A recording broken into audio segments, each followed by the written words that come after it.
সুর করে দুরূদ পড়া কি জায়েজ আছে? মানুষ মারা যাওয়ার পর পুরুষ মহিলা মৃত ব্যক্তির পাশে বসে কোরআন তেলাওয়াত করিলে কি মৃত ব্যক্তির কোনো উপকার হয়? জুমার দিন আসরের পর যে দুরূদ পড়লে 80 বছরের গুনাহ মাফ হয়, তা কি সহিহ হাদিস দ্বারা প্রমাণিত? মৃত ব্যক্তিকে যে জায়গায় গোসল করানো হয় সেই জায়গায় কি 7 দিন বাতি দেওয়ার নিয়ম আছে? ভাইরা আমার, কোরআনে কারীমের তেলাওয়াত সুর করে সুন্দর কণ্ঠে পড়তে হবে, কারণ হাদিসে আসছে লাইসা মিন্না মান লাম ইয়াতাগান্না বিল কোরআন, যে কোরআনকে সুন্দর কণ্ঠে পড়ার চেষ্টা করে না। আল্লাহ যাকে যতটুকু দিছে ততটুকু, সে একেবারে আহামরি সুরে পড়তে হবে এমন জরুরি না, তার যতটুকু আছে ততটুকু অনুযায়ী চেষ্টা করবে সুন্দর কণ্ঠে তেলাওয়াত করার। আর অন্য হাদিসে আসছে যে নবী সাল্লাল্লাহু আলাইহি ওয়াসাল্লাম বলেছেন যায়্যিনুল কোরআন বিআসওয়াতিকুম, তোমরা কোরআনকে তোমাদের কণ্ঠ দিয়ে সাজাও, সুন্দর করে পড়ো। কোরআন ছাড়া আর কোনো কিছুতে সুর দেওয়ার কোনো নির্দেশ শরীয়তে নাই। এখন কোরআন ছাড়া আপনি দুরূদ পড়ার সময় যদি সুর দেন, এটা মুবাহ, এটা নাজায়েজ বা হারাম হবে না, কারণ এটাকে কেউ সুন্নাত বা সওয়াবের কাজ মনে করে সুদ দেয় না, যে সুদ না দিলে সওয়াব হবে না এরকম কেউ মনে করে না।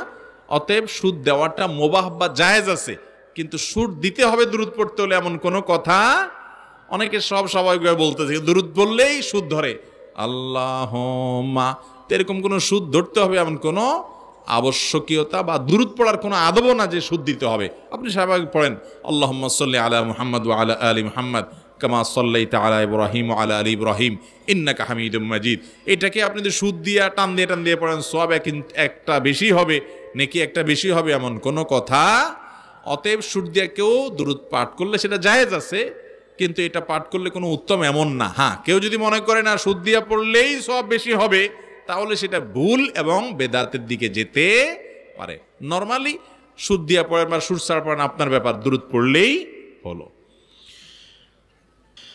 মানুষ মারা যাওয়ার পর পুরুষ মহিলা মৃত ব্যক্তির পাশে বসে কোরআন তেলাওয়াত করিলে কি মৃত ব্যক্তির কোনো উপকার হয়?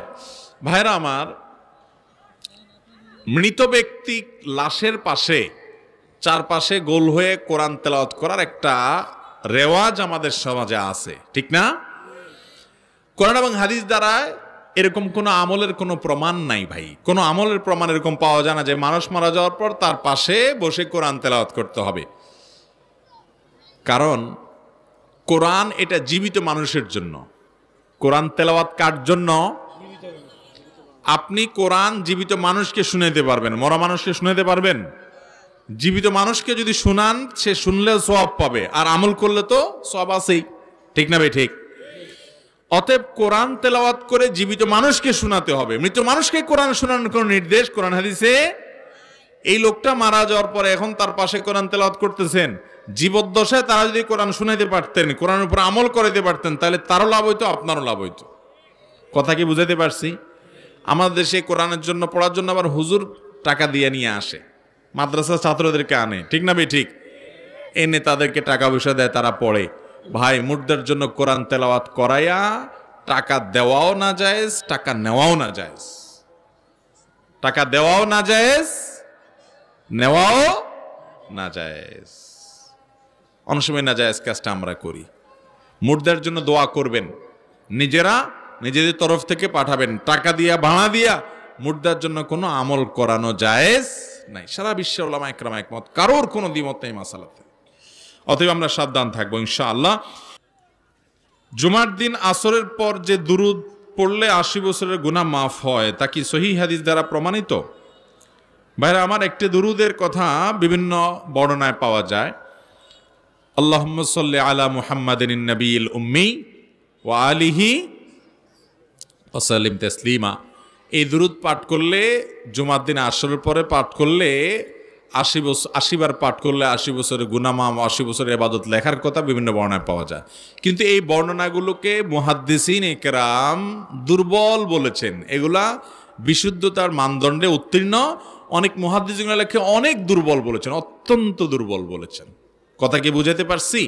বাকি এমনি জুমার দিন দুরূদ শরীফ পাঠ করা, এটা তো বিভিন্ন বিশুদ্ধ হাদিস দ্বারা প্রমাণিত, এবং দুরূদ পাঠের শ্রেষ্ঠ দিনই হলো জুমার দিন। আর জুমার দিন আসর পরের সময়টা দোয়া কবুলের সময়। এই সময়টা কিসের সময়? দোয়া কবুলের সময়। এই সময়টাতে দোয়া করতে হয়। সেই সাথে দুরূদ তো অবশ্যই গোটা জুমার দিনে এবং জুমার রাতে পাঠ করতে হবে। নবী সাল্লাল্লাহু আলাইহি ওয়াসাল্লাম বলেছেন, আকসিরু আলাইয়া মিনাস সালাত মিন ইয়াউমিল জুমআতি ওয়া লাইলাতিল জুমআ। জুমার রাতে অর্থাৎ বৃহস্পতিবার দিবাগত রাতে এবং জুমার দিনে তোমরা আমার প্রতি বেশি বেশি করে দুরূদ পাঠ করো, ফাইন্না সালাতাকুম মা'রুদাতুন আলাই, কারণ তোমরা যে দুরূদ পাঠ করো এটা আমার সামনে উপস্থাপন করে ফেরেশতারা অমুকের ছেলে অমুকে আপনার যদি দুরূদ পড়েছে। এজন্য দুরূদ শুক্রবারে বেশি করে পড়তে হবে, এতে কোনো সন্দেহ নাই। তবে এই হাদিসটি সহিহ বা বিশুদ্ধ সনদে প্রমাণিত না, বরং এটার সনদ সম্পর্কে মুহাদ্দিসদের অনেকেরই মন্তব্য আছে এটা অত্যন্ত দুর্বল সূত্রে বর্ণিত। মৃত ব্যক্তিকে যে জায়গায় গোসল করানো হয় সেই জায়গায় কি 7 দিন বাতি দেওয়ার নিয়ম আছে? না ভাই, এটা কুসংস্কার। এটা কি কুসংস্কার? মৃত ব্যক্তিকে যে জায়গায় গোসল দেওয়া হয় সে জায়গায় মোমবাতি বা এরকম চেরাগ হারিকেন এগুলো জ্বালায় রাখা, ছোটবেলা আমরা দেখছি, এগুলো এখন আস্তে আস্তে উঠে যাচ্ছে আলহামদুলিল্লাহ। এখনো অনেক এলাকাতে আছে। মানুষ মারা গেলে তার গোসল দেওয়ার জায়গায় কোনো বাতি টাতি দেওয়ার দরকার নাই। ওখানে বাতি দিলে কার লাভ হবে? কোনো মানুষের লাভ হবে? ওই টাকা দিয়া যেই মোম ওখানে জ্বালাইতেছেন 7 দিন ধরে, 7 দিনে দিন রাত 24 ঘন্টা যদি মোম জ্বালায় রাখতে হয় তাহলে কতগুলো মোম লাগবে হিসাব করছেন? যদি আপনার গড়ে ডেলি কত 3-4টা বড় মোমও লাগে তাহলে তো আপনার 30-40টা মোম দরকার হয় 7 দিনে। তো 30-40টা মোম আপনি যদি গরিব ফ্যামিলিতে দেন যাদের বাচ্চারা মোমের অভাবে পড়ালেখা করতে পারে না, বাতির অভাবে, আলোর অভাবে, হয়তো বিদ্যুৎ চলে যায়, লোডশেডিং হয়ে যায়, খেতে পারে না ভালো করে, তাদেরকে কিছু মোম কিনে দেন। মসজিদে কিছু মোম কিনে দেন যেখানে হয়তো লোডশেডিংয়ের কারণে তাদের বাতি জ্বালানোর ব্যবস্থা থাকে না বা কারেন্ট নেই, তাহলে এই মোম কিনে দিলে, মুর্দার তরফ থেকে কিনে দিলে এর সব মুর্দা পাবে ইনশাআল্লাহ। ওইটা বরং আরো ভালো। সেটা না করে গোসল দেওয়ার জায়গায় অযথা আপনি জ্বালায়া লাভ কি? ইসলাম এরকম কোনো অযৌক্তিক কাজের নির্দেশ দেয় নাই।